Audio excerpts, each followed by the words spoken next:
1948 में पाकिस्तान की क्रिएशन के बारे में जे मोरगेंतो ने कहा था कि Pakistan is not a nation and hardly a state. इसी बात को मज़ीद आगे बढ़ाते हुए उसने कहा था कि पाकिस्तान की तारीख़, ज़ुबान, हत्ता के तहज़ीब की कोई जस्टिफिकेशन नहीं है। और उसकी ये बात जो उसने 1948 में कही थी वो आज तक सच साबित हो रही है। 1947 से लेके आज तक हम अपनी शनाख्त के मसलों से ही नहीं बाहर आए। शदीद तरीन आइडेंटिटी क्राइसिस से हम गुजर रहे हैं और अजीब हमारी नेशन आइडेंटिटी कन्फ्यूजन का शिकार है। जो हुक्मरान और जो रजीम यहाँ पर आई है उसने अपने मिजाज के मुताबिक शनाख्त का एक ठप्पा हमारे ऊपर छापने की कोशिश की है और उस छाप के नतीजे में यहाँ पे बहुत सारे तबकात बन गए हैं। जिस तबके को जो शनाख्त पसंद आई उसने वो अडॉप्ट कर ली। हमारे यहाँ दौलत की बिना पे तो तबकाती तकसीम है ही है, उसके साथ साथ शनाख्त की बिना पे भी तबकाती तकसीम है। जिस तबके को जो शनाख्त पसंद आई उसने वो अडॉप्ट की और उसके बाद वो तबका उस शनाख्त को छोड़ने पर राज़ी नहीं है और जो हमारी असल शनाख्त और असल तारीख़ है उसको कोई मानने के लिए नहीं तैयार। अब इस सब से हुआ ये कि पाकिस्तान एक बहुत सारे फ्लेवर्स का एक कप केक बन के सामने आया। अब उसके अंदर फ्लेवर्स कौन कौन से थे ये मैं आगे जाके डिस्कस करता हूँ। पहले चलते हैं इसकी रीज़न्स पे। तो सबसे बड़ी और मेन रीज़न इसमें यह है कि हमारी हिस्ट्री को इस कदर डिस्टॉर्ट कर दिया हमारी रियासत ने और जो जो हुक्मरान यहाँ पे आए उन्होंने, तो उसके नतीजे में जो मिक्स अचार बन के निकला है वो आज आपके सामने है।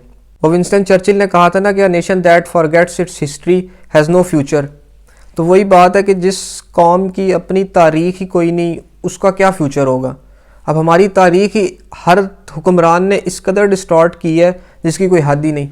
अयूब खान को अमेरिका पसंद था, उसने उसकी शनाख्त छोड़ने की कोशिश की। ज़िया को अरबी पसंद थे, उसने उनकी शनाख्त छोड़ने की कोशिश की। जिस तबके का जिस तरफ झुकाव था उसने वो छाप हम पे छोड़ने की कोशिश की है। अब इसके नतीजे में होता क्या है? हुआ यह कि यहाँ पे एक तबका है जो हमारी शनाख्त सल्तनत उस्मानिया से जाके मिलाता है और तुर्की उन्हें बड़ा पसंद है और वो समझते हैं कि हमारी शनाख्त तुर्कियों से मिलती है, जबकि बिल्कुल ही फजूल और बेतुकी बात है कि उनकी तारीख़ और हमारी तारीख़ में ज़मीन आसमान का फ़र्क है।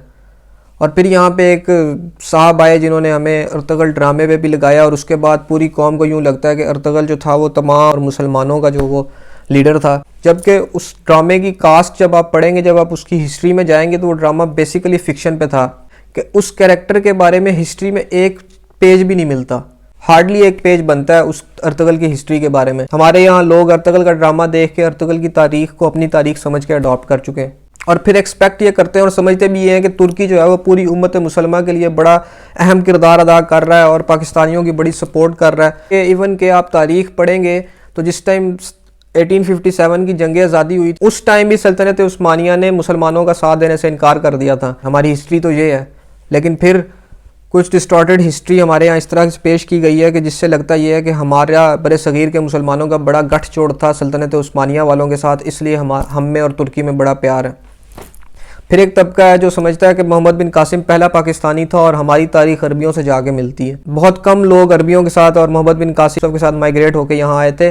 मोस्टली जो यहाँ पे लोग और मुसलमान हैं वो यहीं के ही थे और जहाँ से कन्वर्टेड मुस्लिम्स हैं। अब वो एक अलग बहस है कि वो फोर्सफुली कन्वर्ट हुए थे, डर की वजह से कन्वर्ट हुए थे, वो उस बहस में मैं पढ़ना नहीं चाहता। लेकिन जो मोस्टली यहाँ पे नस्लें आबाद हैं वो कन्वर्टेड मुस्लिम्स हैं, वो पीछे से अरब से चल के यहाँ पे नहीं माइग्रेट हुई। बड़े सगीर की तारीख़ तो 711 से भी पीछे की है। मोहम्मद बिन कासिम तो यहाँ 711 में आया, उससे पहले भी यहाँ बड़े सगीर में लोग रह रहे थे और वो यही लोग थे जिनकी नस्लें आज पाकिस्तान में रह रही हैं। हमारे यहाँ पंजाब में, सिंध में ये जितनी भी बिरादरियाँ हैं ये पैदा ही मुसलमान नहीं हुई थी, ये बेसिकली पीछे इनकी कड़ियाँ मिलाई जाएँ तो कोई हिंदू थे, कोई सिख थे, बाद में कन्वर्ट हुए हैं मुस्लिम्स में। यहाँ पे बड़ा शौक़ है लोगों को अपनी नंबर प्लेट के पीछे अल पाकिस्तानी लिखवाने का और अरबियों के साथ अपनी शनाख्त जोड़ने का। और फिर अरबियों के साथ शनाख्त जोड़ने के भी आगे दो तबके हैं। एक तबका जो है वो सऊदीया को अपना पीर मानता और एक तबका ईरान को अपना पीर मानता है। और सऊदीया ने जो अपने मकासद के लिए यहाँ पे एक जो शनाख्त छोड़ने की कोशिश की थी उसका कुछ अर्से पहले मोहम्मद बिन सलमान ने एतराफ़ भी कर लिया कि हमने अपने मकासद के लिए यहाँ पे ये पौध तैयार की थी, लेकिन नहीं, हम अपनी असल शनाख्त छोड़ के सऊदी के साथ अपनी असल शनाख्त मिलाने की कोशिश करते हैं। फिर एक तबका है जो तालिबान को अपनी असल शनाख्त समझते हैं और उम्मत मुसलमान का लीडर मानते हैं। सबसे पहले तो उनको ये बात है कि अगर इतना ही आप तालिबान को असल शनाख्त समझते हैं तो अफ़गानिस्तान में उनकी हुकूमत है, मूव कर जाए वहाँ पे। एक बात। दूसरी बात ये कि जाके पूछे उन लोगों से जो अफ़गानिस्तान में इस टाइम तालिबान की रिजीम में रह रहे हैं, वो भी अफ़गानी थे। जिस टाइम अफ़गानिस्तान में तालिबान की हुकूमत आई तो वो जहाज़ों से चढ़ के छलांगें लगा रहे थे और हज़ारों की तादाद में लोगों ने वहाँ से भागने की कोशिश की, वो भी अफ़गानी थे। और फिर ये आर्ग्यूमेंट बड़ा पैथेटिक है कि जो ये कहते हैं कि वो अमेरिकन एलाइज थे, इस वजह से भागने की कोशिश कर रहे थे। वो तबका समझता है कि तालिबान जो है वो वाहिद हल हैं।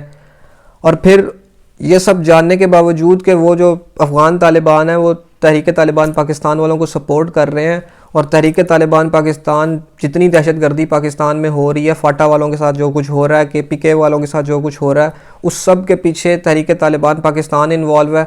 लेकिन फिर भी हमें जो है वो अफ़गान तालिबान बहुत पसंद है।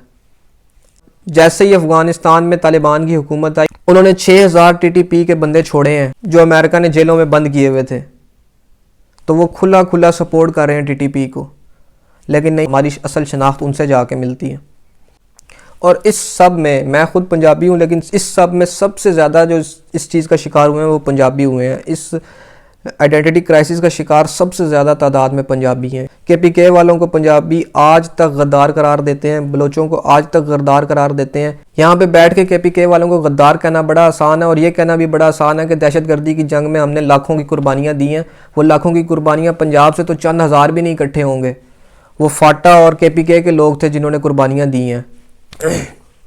फिर जब वहाँ से एक नॉन वायलेंट तंजीम उठती है जो डिमांड करती है कि हम अमन चाहते हैं, हम कोई पॉलिटिकल पार्टी नहीं है, हम कोई सीट नहीं चाहते पार्लियामेंट में, हम सिर्फ और सिर्फ अमन चाहते हैं, तालिबान से हमारी जान छुड़ाओ, रियासत से हमारी जान छुड़ाओ, जो कुछ रियासत हमारे साथ कर रही है, जो कुछ तालिबान हमारे साथ कर रहे हैं, तो उस तंजीम को, मंजूर पश्तीन की मैं बात कर रहा हूँ, उसको हम गद्दार करार दे देते हैं।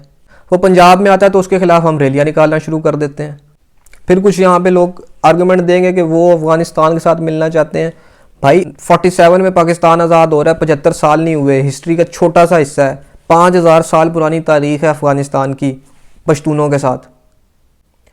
फिर पंजाब में बैठे यहाँ पे बलोचों को गद्दार कहना और ये कहना कि वो भारत के साथ मिलना चाहते हैं बड़ा आसान है, जबकि ये चीज़ बर्दाश्त करना बड़ा मुश्किल है कि रोज़ कोई ना कोई बंदे उठाए जाएँ मिसिंग पर्सन के नाम से, ना उनका कोई ट्रायल हो कोर्ट में। फेयर ट्रायल की डिमांड है हमारे आइन के अंदर, लेकिन फेयर ट्रायल तो दूर की बात, उन्हें कोर्ट के अंदर ट्रायल के लिए नहीं पेश किया जाता। रोज़ किसी ना किसी घर से कोई ना कोई उठाया जाता है। और फिर प्रॉब्लम यह है कि उन मिसिंग पर्सनस के लिए जब एहतजाज किया जाता है, उस एहतजाज पे सीधे सीधे फायरिंग की जाती है रियासत की तरफ से। अब वो लोग रियासत के ख़िलाफ़ नहीं होंगे अगर, तो कौन होगा कि उनके अपने उठाए जाते हैं, उन पर रोज़ अटैक्स होते हैं, मिसिंग पर्सनस का एहतजाज करने जाते हैं तो उन पर सीधी सीधी फायरिंग शुरू हो जाती है। तो ये चीज़ कहना बड़ा आसान है कि बलोच सारे भारत के साथ मिलना चाहते हैं और गद्दार हैं। असल तारीख हमें पता ही नहीं है। जब से 47 से पाकिस्तान बना तब से लेके अब तक लगातार इंसर्जेंसीज हो रही हैं वहाँ पे। 47 से कायद आज़म के दौर से वहाँ पे इंसर्जेंसीज शुरू हो गई थी और अभी तक टिल दिस डेट इंसर्जेंसीज वहाँ पे हो रही हैं।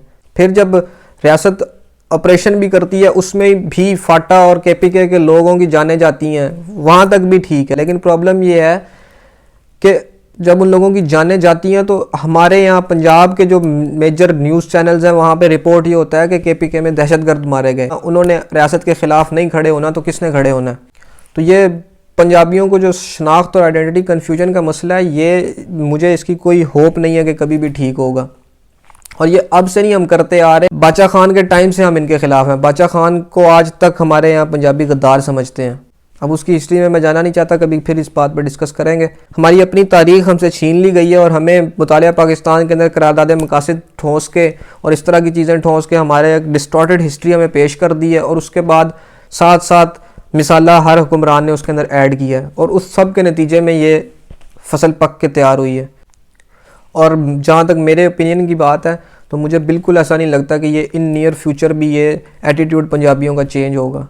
अभी आप देख रहे हैं कुछ दिनों से इस्टेब्लिशमेंट के ख़िलाफ़ खड़े हो गए हैं, ये कल बिल्कुल फिर वैसे हो जाएंगे। ये कभी भी ना पश्तूनों के मामले में, ना बलोचों के मामले में, ना हज़ारे वालों के मामले में कभी भी उनका साथ देंगे। ये हमेशा आपको रियासत की तरफ नज़र आएंगे। तुर्की के अंदर जलजिला आता है, लोग मर जाते हैं, ठीक है आप कंडेम करें उस चीज़ को, लेकिन जब बलोचिस्तान में सैलाब आता है, बलोचिस्तान में लोग मरते हैं, उस पर क्यों नहीं बोलते? फ़लस्तीन में अटैक हो रहा है, फ़लस्तीन और कश्मीर पे आप लोग बोल सकते हैं अगर, तो जब बलोचिस्तान में बलोच अवाम के साथ हो रहा है उस पर ज़बानें क्यों बंद हो जाती हैं? अगर आपको फ़लस्तीन और कश्मीर वाले मजलूम और बलोच और फाटा और KPK वाले गद्दार लगते हैं तो फिर आप मुनाफिकत के परले दर्जे पर हैं कि जो कुछ वहाँ की रियासतें वहाँ की अवाम के साथ कर रही है वही कुछ हमारी रियासत बलोचों और पश्तूनों के साथ कर रही है।